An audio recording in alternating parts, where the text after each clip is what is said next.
नमस्ते बच्चों, आज हम देखने जा रहे हैं उमंग भागे कक्षा 9वीं का 11वां पाठ एक कुत्ता और एक मैना।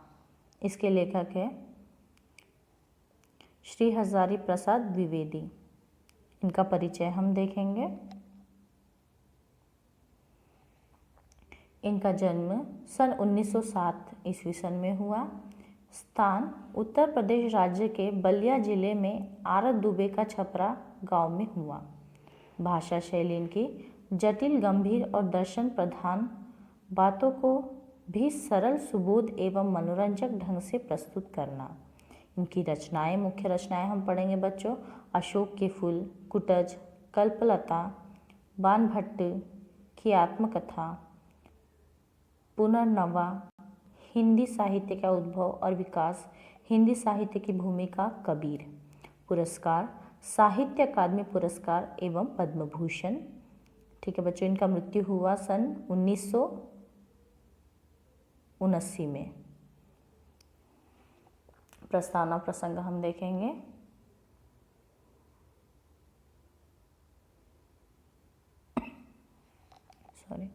प्रस्तावना प्रसंग। एक बार विनोबा जी देहातों में भ्रमण कर रहे थे, मीन्स घूम रहे थे। तभी एक ग्रामीण ने दूसरे से कहा, तू जानता है ये कौन है? दूसरे ने कहा, नहीं, मैं तो ना जानता, मीन्स मैं तो इन्हें नहीं जानता। होगा कोई साधु, शायद कोई साधु होगा। फिर से पहले ने कहा, अरे वाह, तू ना जानता? फिर से पहले ग्रामीण ने कहा कि तू सच में नहीं जानता, ये गांधी महात्मा है। उसने कहा, ये क्या है? गांधी महात्मा है। यह सुनकर दूसरा ग्रामीण बहुत हंसा। यह सुनकर जो दूसरा आदमी था वो बहुत हंसा और उसने कहा, तू भी खूब है, मीन्स तू भी बहुत बात कर रहा है। अरे गांधी महात्मा तो मर गए हैं, मीन्स महात्मा गांधी तो क्या हो गए? मर गए हैं।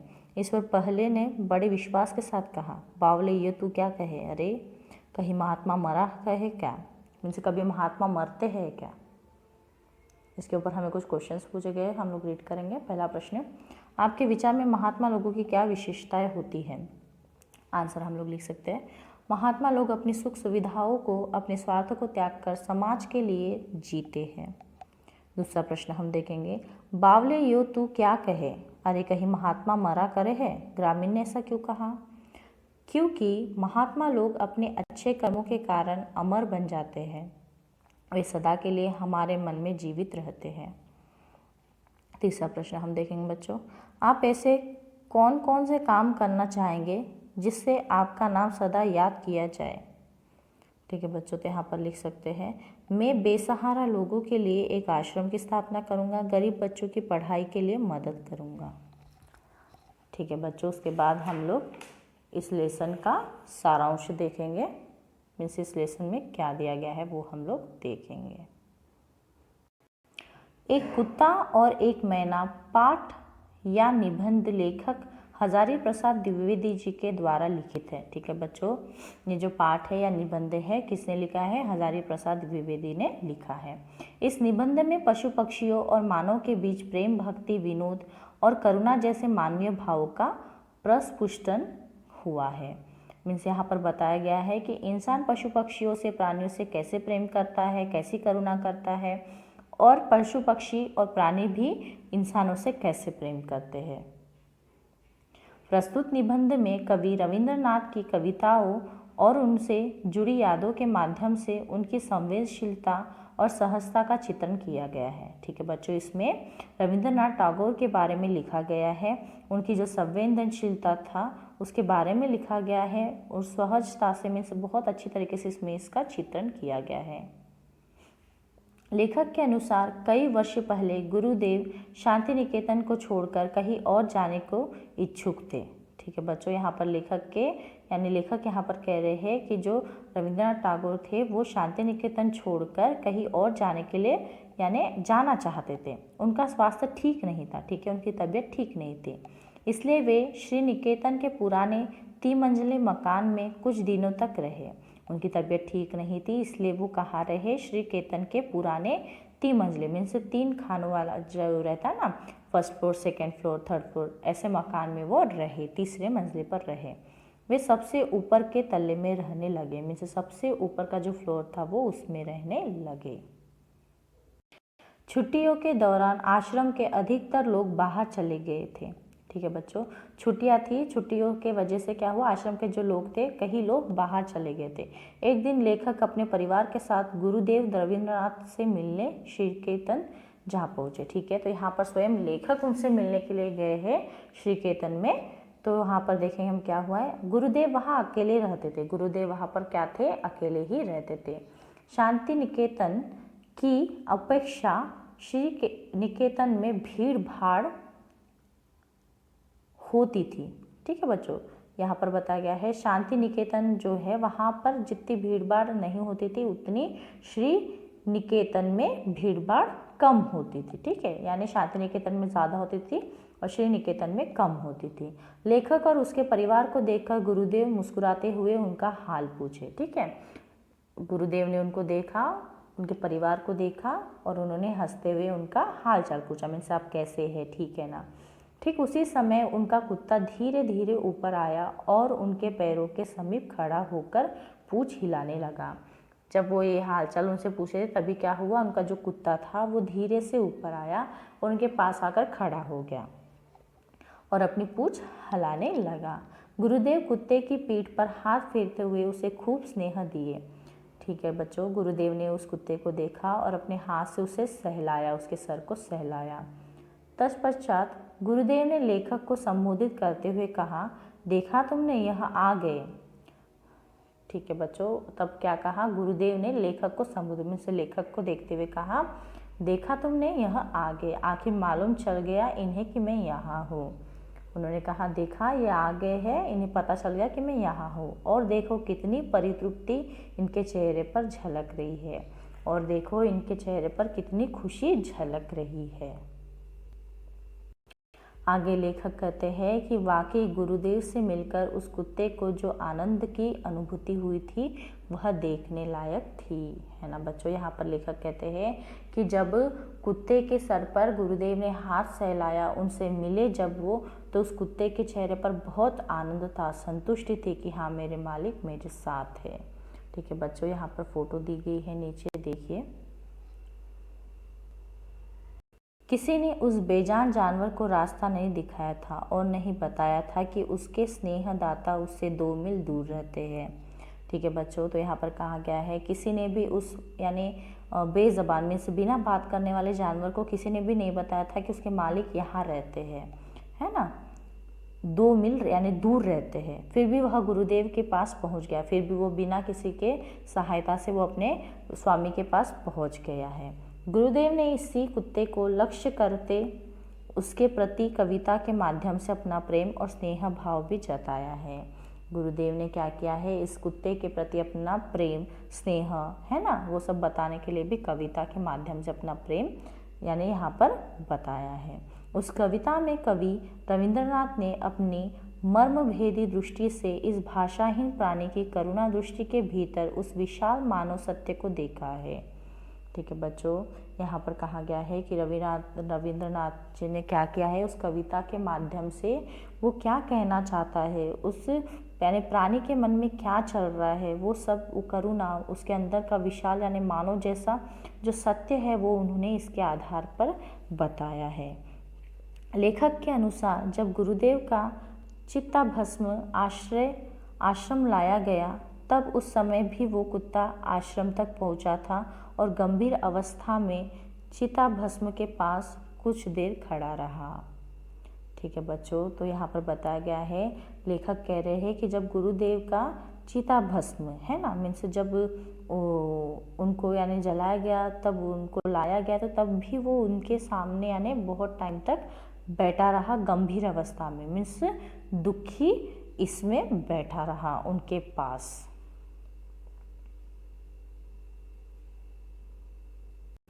लेखक गुरुदेव से संबंधित किसी घटना को स्मरण करते हुए कहते हैं कि मैं उन दिनों शांति निकेतन में नया ही आया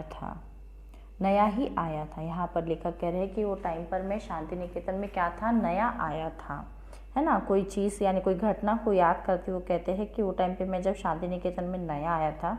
गुरुदेव सुबह सुबह अपने बगीचे में टहलने निकला करते थे। गुरुदेव जो है वो मॉर्निंग वॉक के लिए अपने बगीचे में जाते थे। एक दिन मैं भी एक पुराने अध्यापक के साथ सुबह बगीचे में गुरुदेव के साथ टहलने निकल गया।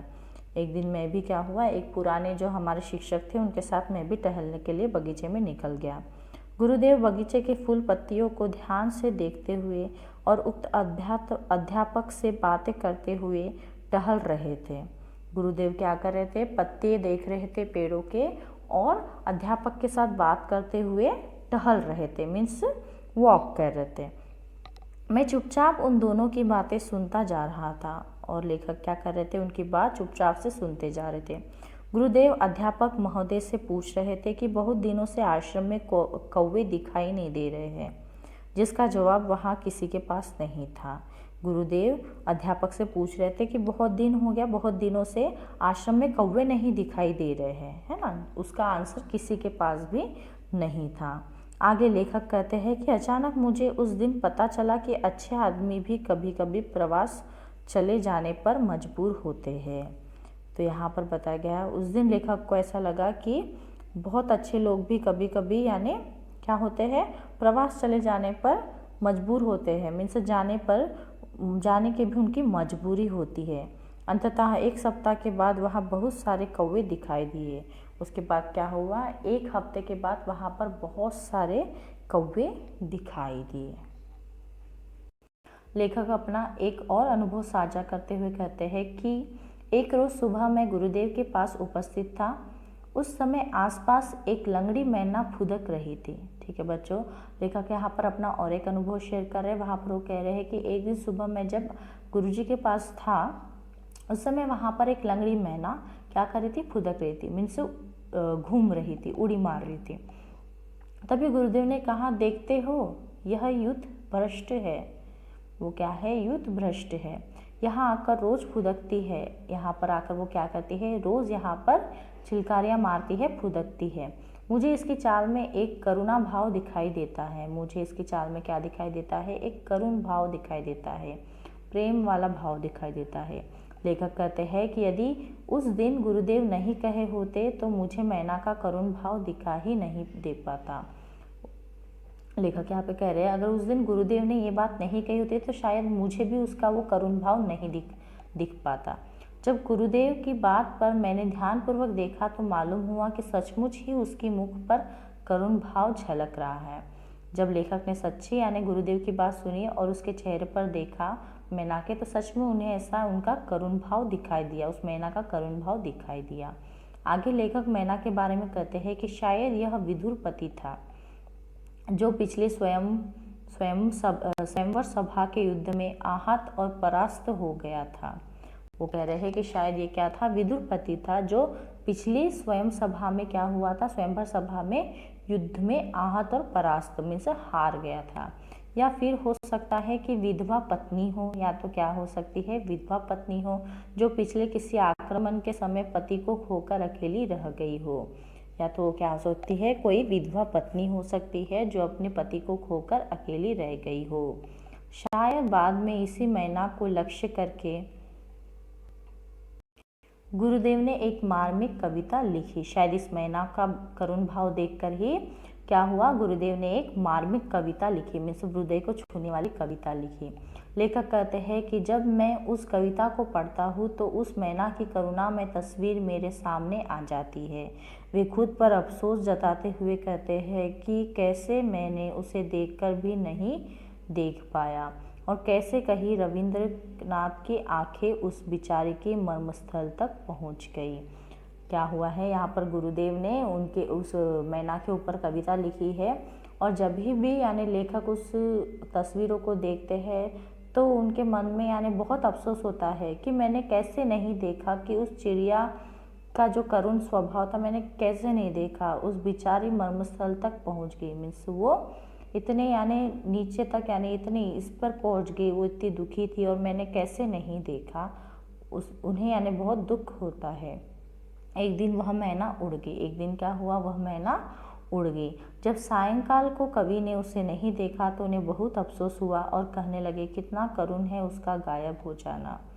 ठीक है बच्चों, एक दिन शाम को उन्होंने देखा कि मैना नहीं है तो उन्हें भी बहुत अफसोस हुआ और उन्होंने कहा कि कितना यानी अफसोस भरा है, ये कितना करुण है उस मैना का यहाँ से उड़ जाना। ठीक है बच्चों, तो मैं आशा करती हूँ आपको इस पाठ का अर्थ समझ में आ गया होगा। बहुत ही अच्छा लेसन यहाँ पर दिया गया है कि प्राणियों में भी यानी करुणा स्वभाव होता है, वो भी हमारे बारे में सोचते हैं। जिस तरीके से हम भी प्राणियों से प्रेम करते वो भी हमसे प्रेम भाव रख सकते हैं, यही इसमें बताया गया। बहुत ही अच्छा लेसन दिया गया बच्चों। मैं आशा करती हूँ आपको समझ में आ गया होगा। धन्यवाद।